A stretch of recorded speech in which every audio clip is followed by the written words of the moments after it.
यहाँ आपको अपडेट करेंगे। इस्लामाबाद के सेक्टर G9 में कैश वैन लूटने के दौरान शहरी के कत्ल का मुकदमा दर्ज कर लिया गया है। मुकदमे में कत्ल समेत 3 संगीन दफात भी शामिल की गई हैं। मजीद जानते हैं डॉन न्यूज के नुमाइंदे शकील करार से। शकील, अपडेट कीजिएगा।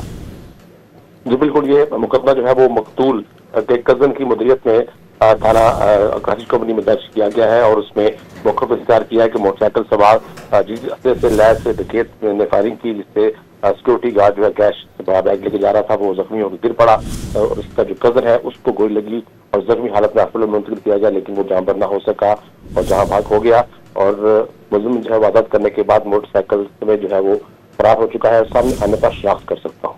जी बिल्कुल, ये मुकदमा जो है वो मकतूल के कजन की मुदरियत में थाना कराची कंपनी में दर्ज किया गया है और उसमें मौके पर इख्तियार किया है कि मोटरसाइकिल सवार जिस से लैस से डकैत ने फायरिंग की, जिससे सिक्योरिटी गार्ड जो है कैश बैग लेके जा रहा था, वो जख्मी होकर गिर पड़ा और उसका जो कजन है उसको गोली लगी और जख्मी हालत में हॉस्पिटल में मुंतकिल किया गया, लेकिन वो जाँबर ना हो सका और जहाँ भाग हो गया और मुलजिम जो है वारदात करने के बाद मोटरसाइकिल में जो है वो फरार हो चुका है। सामने आने पर शनाख्त कर सकता हूँ।